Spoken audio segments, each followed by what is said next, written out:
Je souhaite introduire une procédure de divorce. Comment dois-je m'y prendre? Quelles sont les étapes?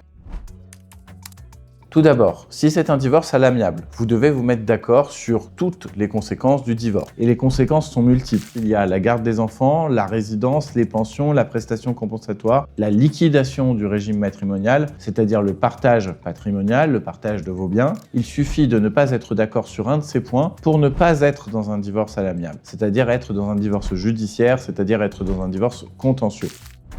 Étape 1. Primordial, allez voir un avocat. En effet, pour pouvoir divorcer, que vous soyez à l'amiable ou non, le recours à l'avocat est obligatoire. Une fois que vous avez fait le choix de l'avocat, votre avocat va prendre la tâche de l'avocat adverse, de la partie adverse. Une fois que les avocats sont désignés, nous pouvons passer à l'étape 2. L'étape 2. La négociation de votre convention de divorce à l'amiable. Les avocats entre eux, par le biais de la confidentialité, par le biais de la négociation, vont se mettre d'accord sur les modalités de votre divorce. Étape 3. Une fois l'accord acquis, ils vont procéder à la rédaction de la convention de divorce. Étape 4. Une fois que la convention est rédigée, chaque avocat doit notifier à son client par courrier recommandé la dernière version de la convention de divorce. Étape 5.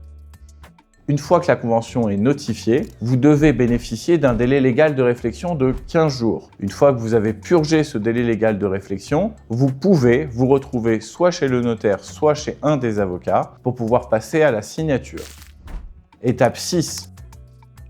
Une fois le délai de réflexion de 15 jours purgé, vous devez tous vous retrouver pour la signature de la convention de divorce. À ce moment-là, doivent être vérifiées toutes les composantes de votre convention de divorce. Une fois que la signature est réalisée, c'est l'étape 7.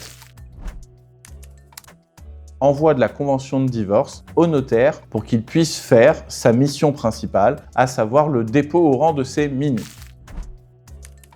Étape 8, dernière étape, retranscription de votre convention de divorce au registre de l'état civil. Ce sont les avocats qui sont en charge de pouvoir faire publier votre divorce sur votre état civil. En gros, c'est prendre attache avec votre mairie de lieu de célébration du mariage pour que soit publié votre divorce. Naturellement, quand vous êtes sur un divorce à l'amiable et que vous ne parvenez pas à trouver un accord, vous avez toujours la possibilité de demander l'arbitrage d'un juge et de passer au judiciaire.